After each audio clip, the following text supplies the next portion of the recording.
Hello my friends and welcome back to the channel. You got your buddy Wilson here. Today we're playing some more full motion video indie horror. This is a Steam game I found. This is a Steam demo I found called The Parrot That Summons Demons. This is by Case. I've played one of their other games before. I don't remember what it was. I will figure it out. Let's adjust this. How about that? There we go. That's better. I will find out and leave it in the description. Other than that, we're going into this blind. Let's go. This is the demo. We're going to play as Samantha, the Macaulay's oldest daughter. When the game's released, we can also play as the father, the mom, and the youngest brother. Awesome! Here we go.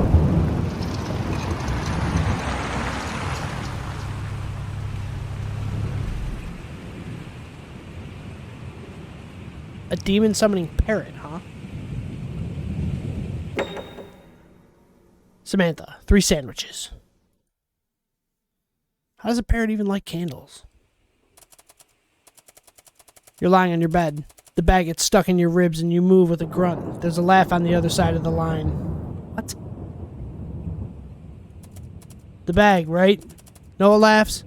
You call him a moron, biting your lip. A few seconds go by and no one speaks. Ooh, look, Lorenzo Lamas. Ooh. Is Blowout even a movie with John Travolta and Nancy Allen? Isn't Nancy Allen Murphy's partner in RoboCop? I think. Whatever. He's a year older than you. Even if you won't admit it, Noah is one of the reasons you are still going to film club, even after what happened with your first short. My mom just drives me crazy. You have no idea. Samantha, stop. You don't need to explain anything to me. Whatever makes you feel good, right? Noah interrupts. There's a knock on your bedroom door. You cover the speaker with one hand and ask who it is. Sammy, yoga. It's your dad. Even when he drives you crazy, you envy his energy a little bit. You hear him walk down the hall and put the phone back to your ear. Yoga? Noah laughs. I'll call you later, you dickhead. You say, and then hang up. Click. You feel your cheeks warm. You don't need to look yourself in the mirror to know that you are blushing. That's a good... Look at this. This game looks pretty nice. I like this. I like this aesthetic. You sit on the bed. You stretch a little bit, raising your arms. Then look at the empty bag. You take a deep breath. Your dad is waiting for you in the living room to start the yoga practice. Go to the window. You walk up to the window and see the cat you've named Crow sitting in the swings. What's he doing there this time in the afternoon? He's just chilling. Leave him alone. Crow comes almost every morning to eat the food you leave him. You have no idea where he lives, and your dad doesn't want him in the house. You've already discussed it, and now that you have a parrot, it doesn't even make sense to bring it up again. Your dad is waiting for you in the living room. Start the yoga practice. We're going to search the desk. He can wait. You walk to the desk and try to remember when the last time you tidied it up was. Was it before? Doesn't matter, you think, shaking your head. Your desk is full of stuff. You'll tidy it up later. Grab the camera.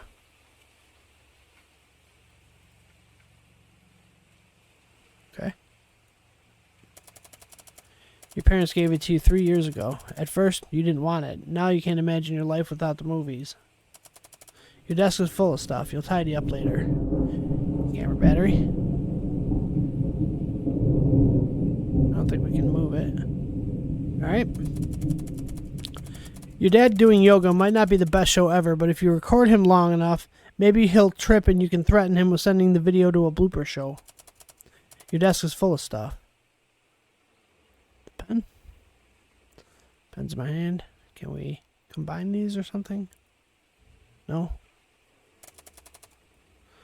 Writing with this pen is so great. You just love the way it glides through the paper. The cap has the mark of your teeth. Take the notebook. Right on. We're going to go do yoga with a pen and a camera in our hand. The notebook where you write all your ideas. As your literature teacher says, you never know when inspiration might strike. That's true. Your desk... Nothing else you'd like to take. Got an achievement. Grab. Alright, Dad's waiting for us. Let's go. I don't want to see this. It's going to be some fat old man doing yoga. You walk up to the door and open it with your right hand. The camera battery barely secured between the palm of your hand and your pinky and ring fingers. Now the battery's in my pocket. The pen's in my hand. You have to push harder because the wood seems a little swollen. Once outside of the room, you hear the toilets running. Someone might have flushed it wrongly. You can't believe your dad didn't notice. You decide not to fix it and just give him a reason to get mad and stop acting like everything's fine. Your dad is waiting for you. Yeah, I know, you keep thinking. Knock on your parents' phone. Let's go to Robin's room. You entered your little brother's room. There are some tapes and a pair of shorts lying on the floor, which is weird because he's always been really tidy. You notice there are no sheets on the bed. They're probably washing. Poor thing, you think. He's almost 12 and still wets the bed. You look out the window and you see a neighbor's house. It's nice that he goes out to see friends, even if it is that close. You run your hand through the bag you're carrying, remembering the therapy sessions with your dad's friend. You stopped going after the accident. Your dad said you would be back in a few weeks and that you could go to him if you needed someone to talk to. After all, I'm one of the best psychiatrists in town, am I not? Your dad is waiting for you. Yeah, I know, you keep thinking. See what he wants. You knock on the door, there's no answer. You think about going inside and see how your mom's doing, but you remember what happened yesterday and stop right there. Your dad's a doctor. He knows what he's doing. Your mom needs the pills, but the sign of her with her mouth open and one boob hanging down the side of the bed is not something you're going to forget anytime soon. Especially knowing how your mom is. She's always so concerned about appearances and what other people think. Your dad is waiting for you. Yeah, I know. You keep thinking. Go down the stairs. Let's go. Let's go see Dad. Dad! You go downstairs. You go down the stairs up to the land. You go down the stairs up to the landing. Open the left door and go down to the basement. Turn right and keep going down the hall. Let's go down the hall. You walk up to the front door. Your heart racing. You touch the bag. What is this bag? Close your eyes and hear the brakes screeching. You lean on the door and try to calm down. I'm here, Dad. Your voice breaks, but you keep talking normally. Have you started?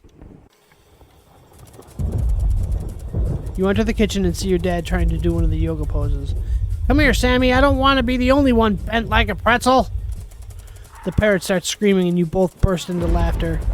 He doesn't say a word, but he seems to like all your crappy jokes you say. Yeah, maybe. The guy from the pet store fucked me over, right? I'm going to give it a week. And if he doesn't say anything, we'll ask for a refund. He said it was a talking parrot, you ask? He did. But it has to get used to us first or something. Kitchen phone rings. You tell your dad that you will get it. He should keep going. If you stand up now, you'll end up in a knot, you add. Silence. You see? Little shit doesn't find me funny at all, your dad laughs. Hurry up, they'll hang up, he says. Hello? Nobody answers. You hear someone breathing on the other side. Hello?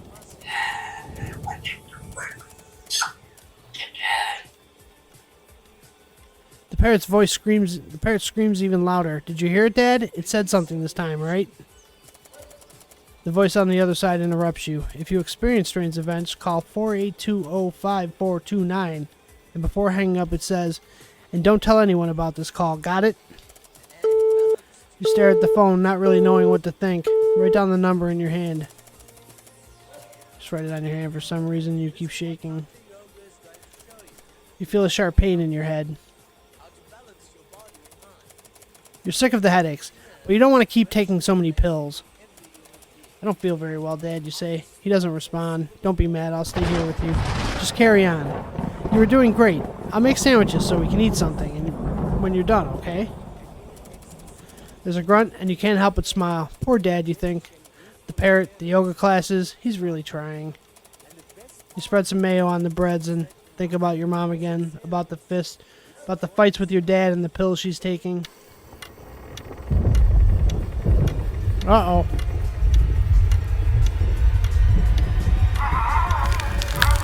Uh-oh. Sorry, what?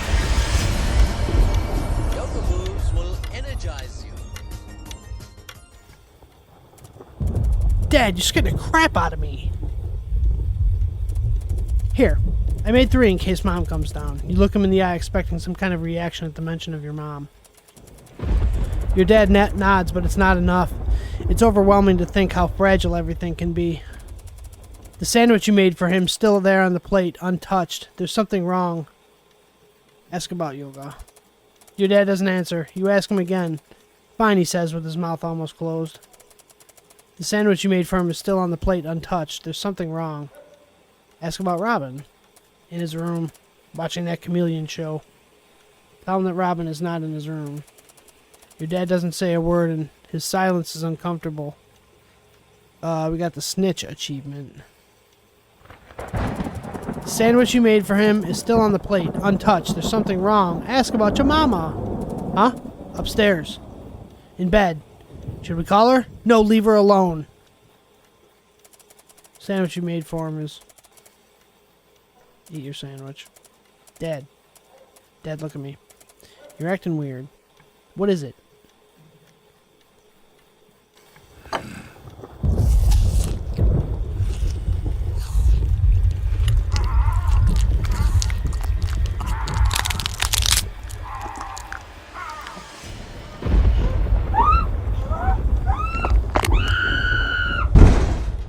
Did he just bite his fingers off?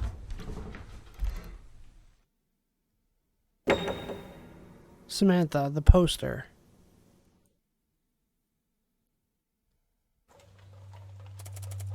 You wake up in your bed. There's blood on the floor. The last thing you remember is your dad's face after chewing his finger. Dad! No one answers. You have trouble breathing. You look at your bedroom door, touching your bag. You see the blood stain. You scrub the bag until the stain comes a little lighter. You try to focus on your breathing. You think about talking with someone. Call Noah. Noah! Sammy, calm down. I don't understand a word you're saying. You tell him about your dad and the sandwich and the blood spouting like a fountain and you waking up in your room. You also tell him about the phone call. And how the number given to you got erased. Sammy, don't you see? You don't answer. And let him go on. Do you have the camera? Say you do. Listen to me. Get up and record everything. This might be the story we were looking for, Noah says. Okay, you say, but you're not so sure. You say goodbye and hang up. Your heart starts racing. The air in the room is so dense you feel underwater. You turn your head and see Lorenzo Lama's poster. You've liked him since the first time you saw him in Falcon Crest, but there's also something reassuring about him. And his hair. You've always liked his hair.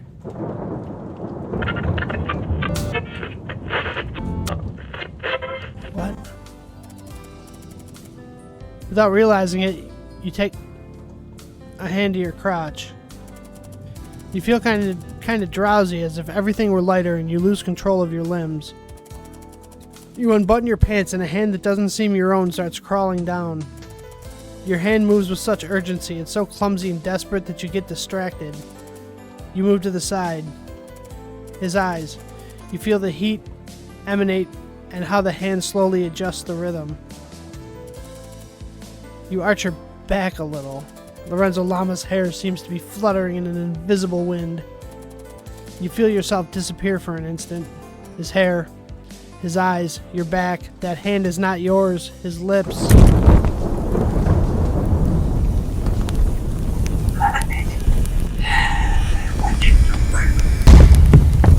What the hell is happening?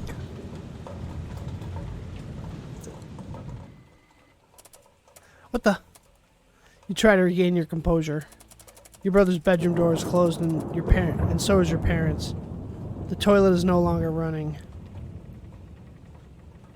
Enter the bathroom. You open the drawers looking for something. Grab the scissors. Yep. The scissors make you feel safer.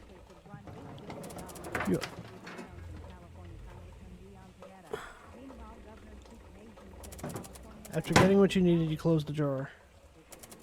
Your brother's room is closed. Try knocking on Robin's door. There's no answer. You try to open, but the door's closed.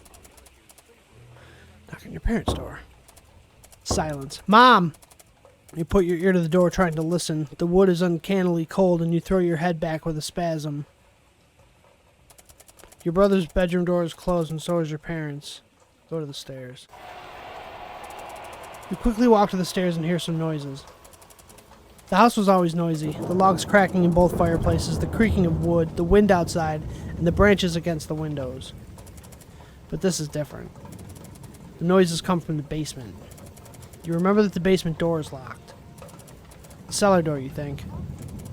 You go down the steps two at a time until you reach the entrance hall. You stop cold. All the living room furniture is floating. Turn the camera on. To record, you have to have the camera in one of your hands.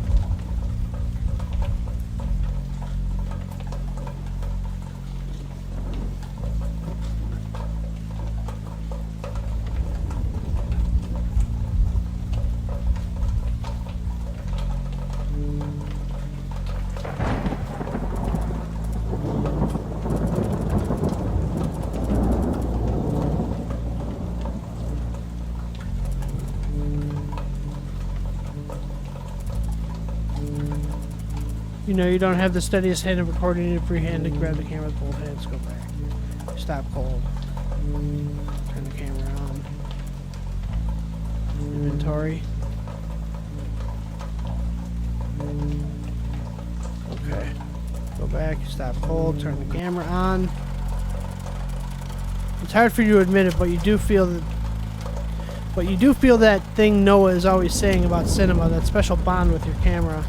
Your battery is at 1 bar, but you can't stop recording. The footage is worth it. The camera turns off. Change the camera's battery.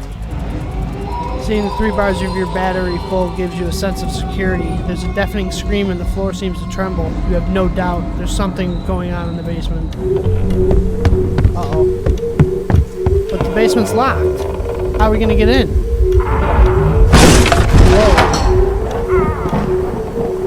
Easy there, ghost.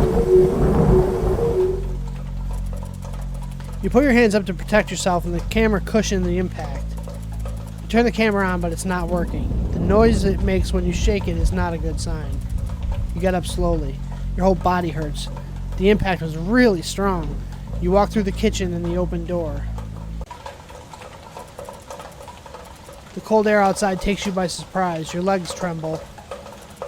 You reach the cellar door and see that the lock is open, so you don't need to look for the key under the flower pot. I feel like that's going to be a clue for the full game. You enter and the first thing you notice is the stench. You hear a noise you don't get to identify, but it makes your blood run cold. You recognize the bell. Bro? You take a deep breath.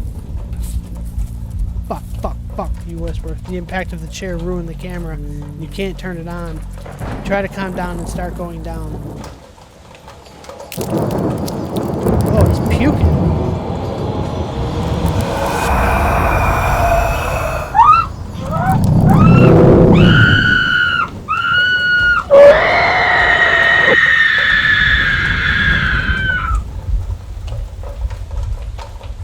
We're dead? Do we die? Yep. This is the end of the demo. Thanks for playing. It would mean the world to us if you wishlist the game on Steam and tell your friends about it. You're awesome. Case. There's apparently there's a whole bunch more different decisions, go different ways. It's that kind of thing. That was cool. I liked it. I thought it was full motion video, and maybe it is digitized. I don't know how they do those things. I'm not a game creator. But very cool. These guys made, I remember, what was the name of it? It was that other one with the freaks and they were murdering that chick on the bed and there was blood and gore everywhere. I'll leave a name and a link in the description. If you enjoyed the video, guys, let me know what you thought down in the comments. If you remember the game that I played before this, let me know in the comments. If you like the video, please hit that thumbs up button. If you're not subscribed and you want to support the channel, you want to help out, you want to help the channel grow, please subscribe. I really appreciate it. It means a lot to me. Thank you guys so much for everything. I will see you next time when we play some more indie horror. Take it easy, everybody. Be good people.